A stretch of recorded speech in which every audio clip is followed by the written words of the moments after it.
Bonjour et bienvenue à la Critique Exigeante pour ce top 5 des meilleurs combats de Genkai Ashura pour la saison 2. Et je le répète, j'avais déjà fait quelque chose de très similaire mais pour la version manga. Donc j'ai fait ce top 5 sans trop me souvenir de ce que j'avais fait pour le top manga. Et à la fin, on va comparer les deux. Ça risque d'être intéressant de voir à quel point adapter quelque chose peut changer la donne de façon drastique. Et je vais toujours un peu y aller davantage dans mon ressenti. C'est plus subjectif qu'objectif. Je trouve que c'est important à ce niveau-là. Donc, sans perdre plus de temps, à la 5e position, j'irai avec Misaguchi Rei contre Saw Pain. Je me souviens que c'est un combat qui m'avait pas beaucoup marqué dans le manga, mais ici, je dirais que oui. Je trouve que c'est surtout l'aspect technique qui est vraiment bien foutu. On réussit à vraiment bien vendre la vitesse des coups de Rei au coup de la tête de Saw Pain. Et c'est aussi un combat qui est bien stratégique, bien rendu. Donc, c'est pas, il y avait de la tension là-dedans. L'aspect technique m'a vraiment bien convaincu. Il en a fait pas plus. D'autres combats, on pourra pas en dire autant malheureusement. Donc, peut-être que dans le manga, ça n'avait pas su tant me marquer. Mais là, assez pour être dans la 5e position. À la 4e position, c'est à ma grande surprise, mais on va y aller avec Kano Agito contre Kuroki Kensei. Je me souviens que lui, c'était mon top 1 dans le manga. Ça, je m'en souviens. Et, encore une fois, à la 4e position, c'est pas du tout un mauvais duel. Il y a une conclusion dantesque, je trouve. Mais je trouve que, contrairement à son homologue manga, dans l'anime, j'ai pas trop ressenti cette espèce de aura de « c'est le duel ». Qui pourtant, ça l'est. Clairement, peu importe lequel des deux gagne, il gagne le tournoi automatiquement. On le voit trop mal réussir à vaincre, que ce soit Wakatsuki ou Oma. Puis je pense que c'est déjà su qui gagnait à ce moment-là, peu importe. Donc, il manquait un peu cette aura-là. Aussi, au début, quand ils font leurs espèces de coups pré-esquivés, ils n'ont pas réussi à bien le rendre en animé. Il y a ça. Et également, tous les changements de dynamique. Ah, moi j'ai le dessus. Je sais pas. Dans le manga, dans l'anime, contrairement au manga, je trouve que c'était pas hyper fluide. C'était pas organique. Il manquait quelque chose. Difficile à expliquer, mais au final, on sentait vraiment des obligations que ça arrive, mais pas que c'était naturel dans la narration qu'on nous donnait là. Donc, encore une fois, c'est pas un mauvais duel, mais est-ce qu'il m'a fait autant fait des émotions que j'aurais aimé? Non. Peut-être que la barre était trop haute, parce que c'est un duel que je pense attendais le plus, et je trouve que l'adaptation, bien qu'elle était bonne, elle n'était pas à la hauteur des attentes qui étaient vraiment hyper élevées. À la 3e position, Atsumi-sen contre Kano Agito. Je l'ai parlé dans ma review là-dessus parce que c'était dans cette partie-là. J'étais surpris, c'était un duel que j'avais trouvé correct dans le manga, mais ici, le rythme est excellemment bon et la narration doit faire ça sur 2 épisodes. Un épisode où Atsumi semble avoir le dessus pour on re-switch dans l'épisode suivant où c'est finalement Kano. Je sais pas, c'était vraiment bien fait. On sentait de la tension dans ce combat-là. Il y a aussi beaucoup plus de réflexion intérieure. Et aussi, ce qui aide, c'est un peu la nature du combat, dans le sens où on n'est pas dans les milliards de coups d'échange. Il y en a peu et ils sont tous décisifs. Donc, c'était quand même vraiment bien fait à ce niveau-là. Je l'explique un peu mal, mais je sais pas. Il y avait une fluidité qui, justement, peut-être dans le combat précédent, j'avais pas tant retrouvé. Il y a quand même toujours le bémol que je pourrais dire à ce combat-là. C'est que je trouve que Kano gagne un peu trop facilement, mais c'est un peu ça le but. Montrer que Atsumi est à fond la caisse, que c'est censé être une vraie menace, mais que Kano a atteint un tout autre stade et est capable de le vaincre sans y aller à fond la caisse. Donc, je comprends l'intérêt, mais quand même, ça faisait que initialement, il y a l'attention quand tu regardes ce duel-là, beaucoup moins lorsque tu le regarderas pour la 2e fois. Et les fois successives, bien sûr. Donc, vraiment, un excellent combat qui mérite sa 3e place. À la 2e position, je m'y attendais pas, mais je trouve vraiment que dans sa mise en scène, c'était fichtrement bien réussi. Muteba Genza, je ne me trompe pas, contre Sekibayashi Jin, je sais plus. Sekibayashi, ça j'en suis sûr et certain. Vraiment, il y a beaucoup d'amour qui a été mis dans celui-là. Et c'est peut-être parce que c'est le premier combat, si je ne me trompe pas, de la 2e saison. Donc il faut qu'il démarre sur les feux de roue. Ce qu'ils n'ont pas fait pour le combat Imai-Oma, malheureusement.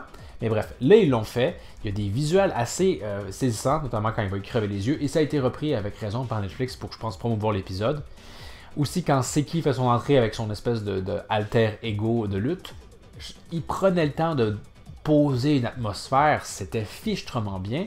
De la même façon, quand finalement Sekibayashi va se relever en dépit d'avoir reçu l'espèce de coup qui va toucher quasiment presque directement son cœur, mais quand il se relève, on prend le temps de vraiment poser qu'il se relève que par la force de sa volonté, presque son inconscient fait le travail à sa place.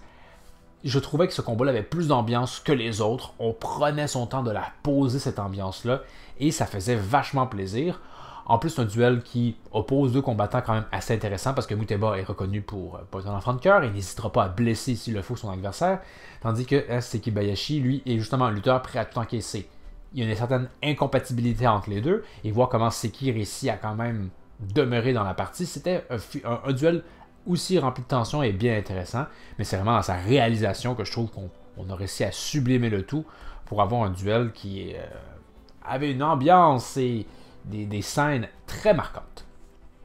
Et à la première position, on aurait Gaolong Konsawat contre Kano Agito. Donc Kano est quand même dans 3 des duels, c'est le cas. C'est bien pour lui. Donc pourquoi la première place? Je dirais que c'est surtout au niveau de l'aspect technique que ce duel-là est presque irréprochable. C'est bien foutu de A à Z, mais surtout parce que c'est un duel que j'ai lu en manga et j'ai quand même ressenti de la tension le regardant. Notamment quand ils font finalement, au début, ils testent qui sera le meilleur boxeur si on veut entre les deux. Ils esquivent tous les coups et contre-attaquent. Je me disais, ok, là, ils vont se frapper. Ah, non là, non là.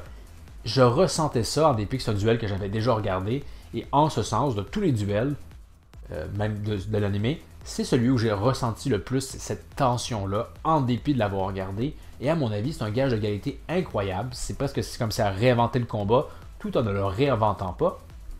D'autant que c'est un combat qui mise beaucoup sur la vitesse, et c'est bien rendu. Et aussi, c'est un combat parmi le lot qui est le plus égal, à mon avis, où vraiment les combattants se poussent à leur limite. Kano est complètement claqué à la fin du duel. Bon, il y a Kano Agito contre Kuroki, bien sûr, là, mais les deux sont complètement crevés et ça fait plaisir à voir. Ils se surpassent dans leurs limites tant l'un l'autre. Mais vraiment, c'est à cause de cette tension que j'ai ressentie, à ma grande surprise, qu'ils méritent, à mon avis, cette première place. C'est sans doute parce qu'ils ont compris quelque chose et qu'ils l'ont sacrément bien fait. Donc, c'était mon top 5. Si on compare maintenant avec mon top 5 de la version manga, je les affiche ici. Je tiens à préciser, j'ai vraiment fait mon top avant. Et ensuite, l'ayant fait, j'ai regardé mon ancien top. Et j'étais vraiment surpris. Dans le sens où ma 5e position devient ma première dans la version animée. Donc, ça va. Mais que ma première devienne la 4e. Et les autres duels sont juste pas là. Imai Cosmos Oma, ça a été massacré, je trouve, dans la version manga. Très dommage, pourtant c'était à ma 2e position. Et à ma grande surprise, Wakatsuki contre Julius n'est même pas présent dans ce 2e top. Et je l'expliquerai encore une fois parce que je trouve que la conclusion, il avait mal réussi dans le manga. On sentait mieux cette fausse sentiment de désespoir que Wakatsuki avait. Dans l'anime, je trouve que ce n'était pas présent. Et c'est fort dommage. Ça nous induisait correctement en erreur. Et ça avait l'air aussi un peu plus dantesque dans la version manga. Dans l'anime, je sais pas, vraiment, on avait aussi... Oui, kaiju, mais ils sont pas obligés d'être aussi, rigides comme des kaiju. Ça le rendait moins bien. Et 4e position... Oui, dans le manga, j'avais aussi pris Oma contre Kuroki Kensei. J'ai vraiment hésité à faire un égal quelque part dans le top 5. Clairement, à mon avis, peut-être la 6e position. C'était bien foutu quand même dans l'anime. Un peu moins bien parce que, je dirais au niveau des dégâts des blessures, ça en jetait plus dans le manga, c'était mieux foutu. Par contre, il faut le soulever. Si j'ai soulevé le meilleur moment dans ma vidéo sur la review du manga, dans l'anime, je pense que le meilleur moment, honnêtement, c'est l'espèce de conclusion du duel entre Oma et Kuroki qui, je le répète, n'a pas été coupé. On la voit directement. Le combat est de A à Z. C'est vraiment bien foutu. Peut-être un peu languet. On n'a pas l'impression que ça se passe tellement au ralenti, donc ça a l'air d'être long. Il aurait peut-être pu travailler un peu plus fort comme ça, mais quand même, animation de fou. Un moment et mouvement enlevant, c'est vraiment bien foutu. Mais malheureusement, le reste du combat ne parvient pas, je trouve, à surplanter les 5 autres. Donc, c'est fou. Je suis vraiment surpris à quel point l'adaptation a pu changer à ce point-là la donne.